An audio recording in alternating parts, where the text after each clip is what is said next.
meraba-raba apa tuh namanya payudara, meraba-raba organ seks ya, itu bisa menimbulkan libido yang sangat tinggi yang kemudian ya pasangan itu bisa aja kemudian melakukan hubungan seks. Nah, ini yang membahayakan karena kemudian kalau misalnya dia tidak merencanakan untuk punya anak, misalnya karena hubungan seks itu ada dua bahayanya, yaitu penularan infeksi menular seksual seperti yang tadi sipilis, gonoru ya, itu atau juga bahkan HIV/AIDS. Yang kedua adalah kemungkinan untuk hamil.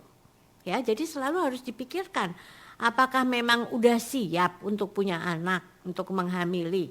Itu karena sampai sekarang karena kurangnya pendidikan seks justru banyak kasus-kasus kehamilan yang tidak diinginkan.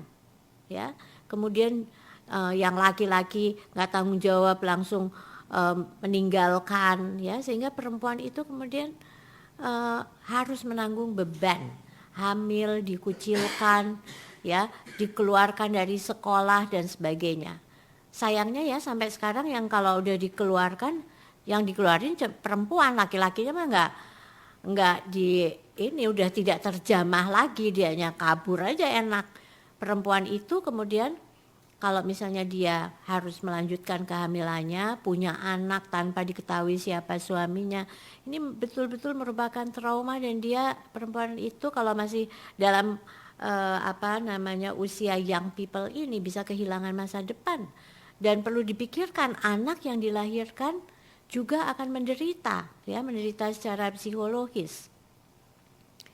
Baiklah, sekarang yang lain adalah ini sebenarnya saya akan menayangkan suatu grafik ini oleh Ibu Rita ya. Di situ kita lihat bahwa ini nggak tahu bisa terlihat apa enggak ya, tetapi di situ kita lihat bahwa memang ya kebanyakan itu yang mulai 100% semua kalau mengekspresikan perasaan ketertarikan itu misalnya yang paling banyak itu adalah dengan misalnya itu ya berpegangan tangan ya, curhat, berpegang tangan, rangkulan, ciuman pipi itu nggak apa-apa, cium bibir masih oke ya, tetapi itu udah kadang-kadang udah merangsang untuk berbuat lebih ya. Nah, kalau misalnya kategori yang lampu kuning ya, itu udah mulai meraba dada, meraba kelamin ya, kemudian seks oral. Nah, itu yang kemudian masuk kategori bahaya. Baiklah, sekarang saya teruskan. Yang lainnya itu adalah masalah seksual. Ini di dalam pembicaraan mengenai seksualitas ya. Bagian dari seksualitas adalah pendiskusi mengenai masalah-masalah seksual. Apa sih masalah seksual itu? Masalah seksual bisa artinya kurang atau tidak berfungsinya organ-organ reproduksi akibat gangguan fisik maupun gangguan psikologis. Jadi tidak hanya fisik aja ya. Apa aja tuh yang masalahnya? Misalnya kalau pada perempuan misalnya frigid ya, dia menjadi dingin, dia menjadi susah untuk bergairah ya. Nah, itu. Kemudian yang akan berakhir misalnya saat hubungan seksual, maka vaginanya itu akan menutup seakan-akan ya, otot-otot vagina itu menutup, mengencang sehingga tidak bisa dimasuki oleh penis ya. Itu namanya frigid ya. Nah, pada laki-laki misalnya masalah itu bisa terjadi tidak bisa ereksi ya, jadi penisnya itu tetap lemes gitu ya, tidak bisa tegang. Bisa juga masalah seperti ejakulasi dini. Ini artinya apa? Artinya penis bisa ereksi atau bisa tegang, tapi begitu akan dimasukkan ke dalam vagina dia langsung udah mengeluarkan sperma. Jadi itu ejakulasi, atau ejakulasi itu adalah dikeluarkannya sperma secara dini. Jadi akhirnya tidak bisa dimasukkan ke vagina. Nah, apa kalau pada suami istri dan menginginkan punya anak, ini berarti masalahnya jadi susah. Jadi si sperma itu nggak pernah ketemu dengan telur perempuan, ya, yang harusnya terjadi di saluran telur, ya. Jadi kemudian akan mengalami kesulitan punya anak, ya. Nah, masalah-masalah seksual ini bisa disebabkan oleh dua hal. Satu adalah faktor biologis, yaitu adanya penyakit-penyakit, misalnya penyakit gula, jantung dan sebagainya, ya. Tapi bisa juga karena faktor psikologis, trauma masa lalu, melihat misalnya ayah bersetubuh dengan ibu, ya, kemudian dan dia belum ngerti misalnya. Bisa juga dia pernah diperkosa. Itu juga membuat kemudian masalah ini.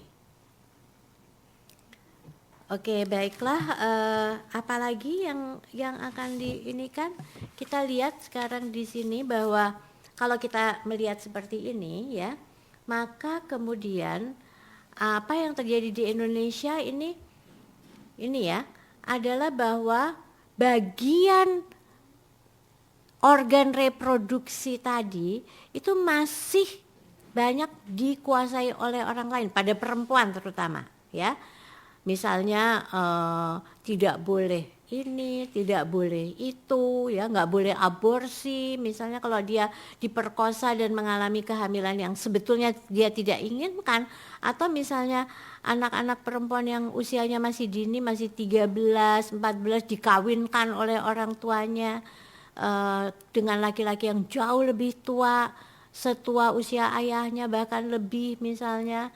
Nah, ini hal-hal ini menyebabkan ketidaksehatan, ya. Jadi secara kesehatan reproduksi tidak sehat jika misalnya ada masalah-masalah itu.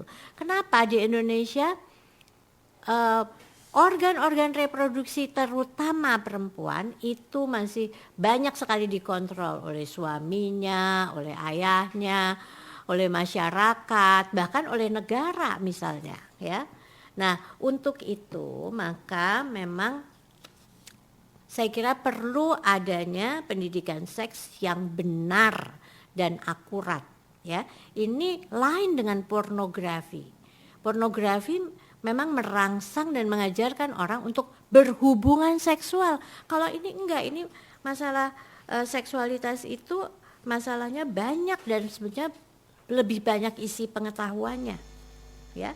Di sini kita lihat tadi ada 12 hak.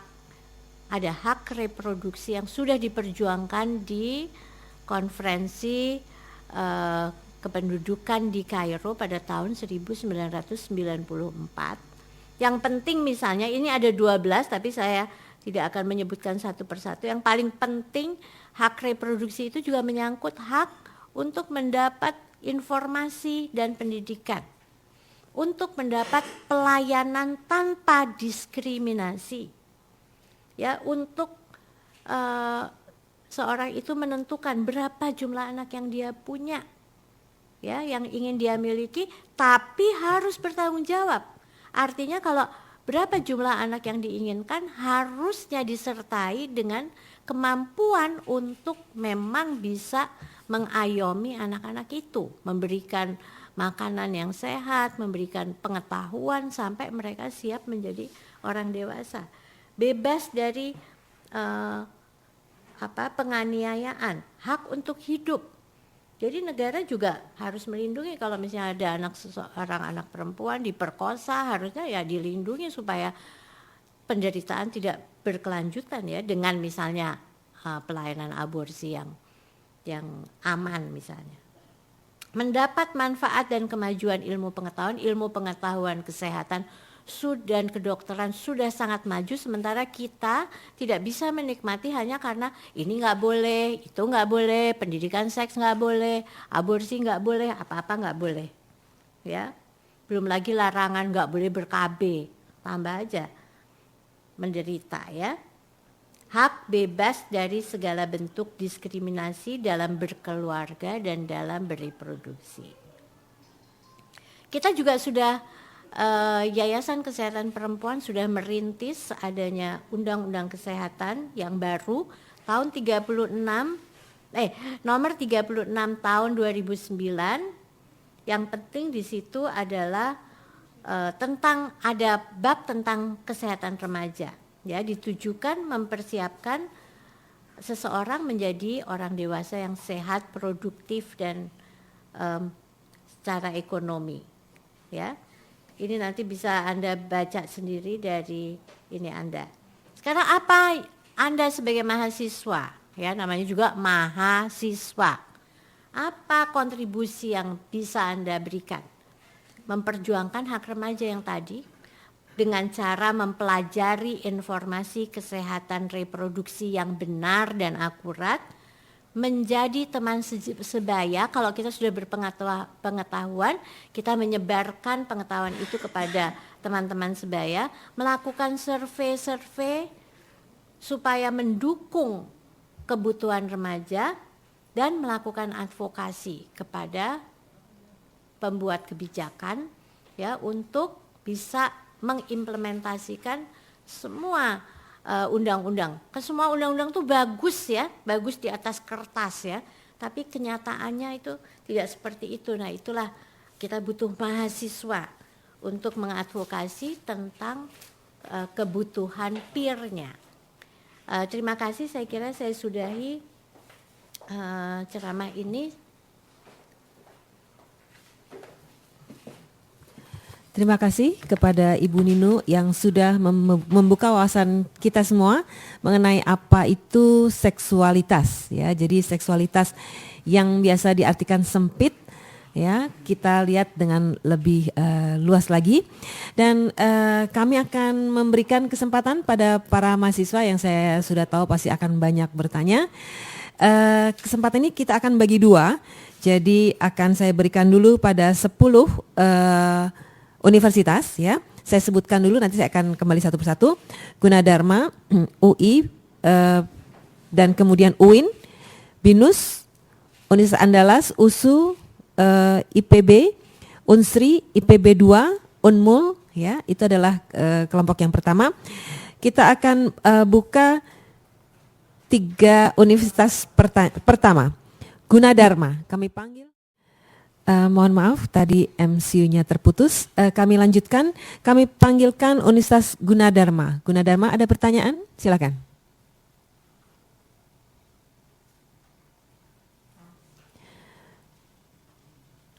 Oke, kami panggilkan yang kedua, UI. UI. Tes. Ya, silakan. Silakan Mbak. Ya udah, nggak usah mundur-mundur. Stop. Kenapa mundur-mundur? Ya udah, silakan tanya.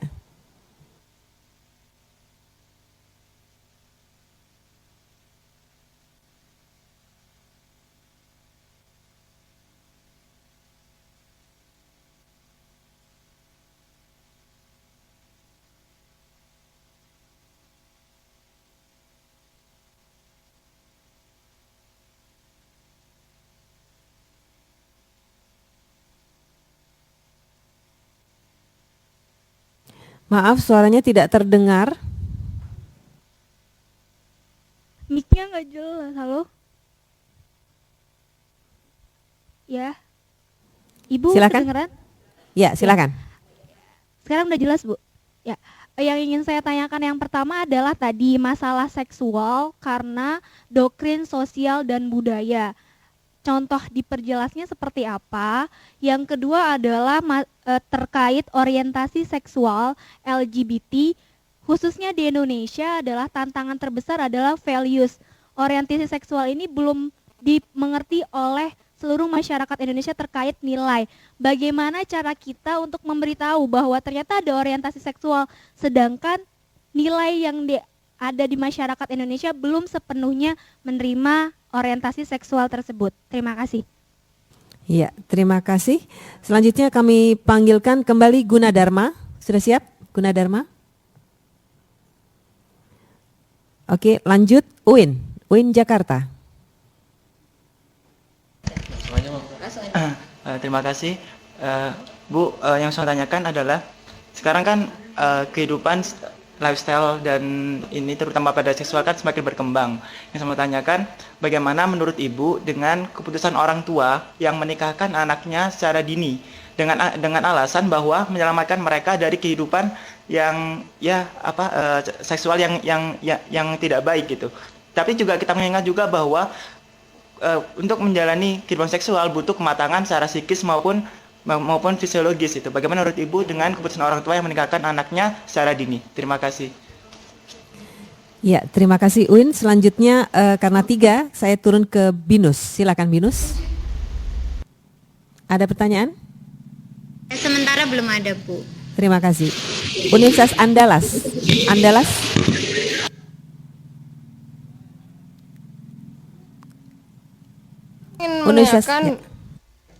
Saya ingin menanyakan, Bu, kan di Indonesia khususnya lebih diutamakan untuk lebih ada pendeteksian untuk kaum hetero, kasusnya lebih jelas gitu, Bu. Tapi kalau kaum homo atau lesbian itu sepertinya kurang tanggap dari pemerintah sendiri kalau yang saya lihat. Tapi kalau hetero lebih diketahui secara besar lah gitu. Jadi gimana peran pemerintah itu sendiri? Apakah ada cara untuk menanggulanginya gitu, Bu? Yang untuk kasus homo sama lesbi? Karena itu juga kalau menurut saya sepertinya banyak di Indonesia. Terus ada satu lagi, ada beberapa warnet gitu kan, yang di Padang khususnya, itu ada dituliskan pemberitahuan di situ bahwa di box tidak boleh berpasangan. Ya ada yang dibilang kayak gitu, tapi dia udah nulis pemberitahuan itu, tapi tetap aja nggak terlaksana gitu, Bu. Jadi ada nggak peran dari pemerintah untuk menanggulangi warnet-warnet? Kan nggak semua warnet lah yang bisa melihat gimana para pengguna warnet itu di dalam gitu, Bu. Ya sekian, terima kasih. Baik, Ibu Nino ada 3 pertanyaan. Silakan Bu. Baiklah, terima kasih atas pertanyaannya. Ini yang pertama yang tadi UI ya. Tadi kalau kaitannya misalnya seksualitas dan budaya misalnya. Ini tadi saya kurang jelas pertanyaan, tapi begini ya, misalnya saja ya. Ini diskusi mengenai seks dan seksualitas yang gamblang itu ya. Itu misalnya masih banyak orang terutama yang usianya lebih dari remaja ya, dan tidak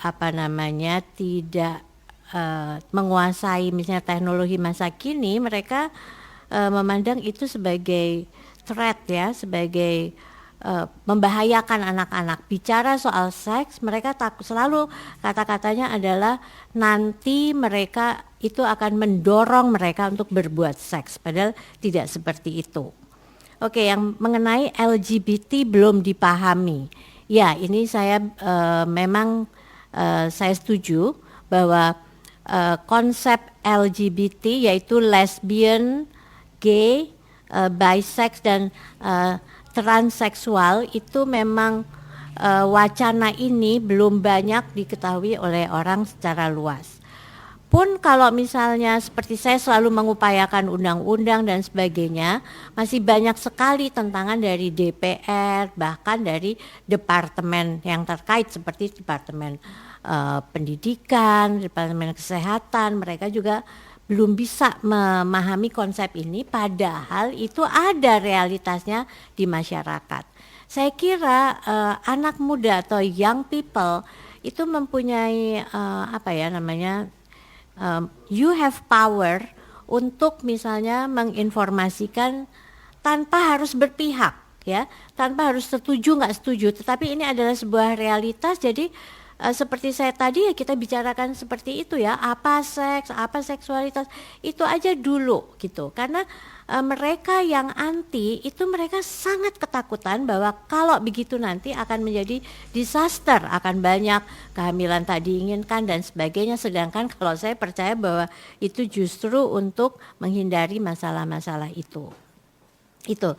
Untuk yang UIN memang saya sendiri kebetulan sedang mempunyai proyek di Bondowoso, karena Bondowoso merupakan kota di mana kasus-kasus pernikahan dini itu sangat tinggi di sana, ya.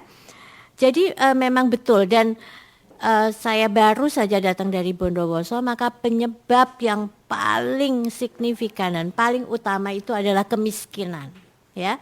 Jadi kemiskinan di mana orang tua tidak bisa menyekolahkan anaknya. Selamat pagi Prof. Anak menjadi juga tidak berpengetahuan, tidak mempunyai option ya di dalam kehidupan itu. Kemudian orang tua ingin lepas tangan aja, dinikahkan aja gitu. Mereka sih membela dirinya dengan yang itu tadi. Oh, daripada nanti ada kejadian-kejadian dan sebagainya. Si anak tidak pernah ditanya dan tidak pernah ditawarkan opsi-opsi lain, dan juga tidak punya opsi untuk menuntut pendidikan dulu ya. Jadi bahkan Bupati juga bingung ketika saya melacak ke KUA untuk mengetahui berapa banyak yang, karena 9 tahun 10 tahun itu sudah banyak yang dinikahkan. Kalau dari situ very clear ya, clear and clean. Semua pernikahan hanya dimulai usia 16 tahun yang terdaftar. Tapi kejadiannya tidak begitu. Jadi ini untuk ini mereka harus benar-benar menyogok gitu ya petugas, atau petugas nggak mau disangkain disogok. Mereka bilang mereka kalau ada kasus seperti ini mereka harus pergi ke pengadilan dulu untuk membolehkan anak itu kemudian dinikahkan. Jadi ini memang dan ini kalau menurut saya sebagai psikolog ya, maka menikahkan anak di usia dini, misalnya belasan tahun ya, itu adalah sebuah kekerasan yang luar biasa. Kekerasan fisik karena fisik anak itu belum selesai bertumbuh untuk bisa hamil dan melahirkan dengan selamat.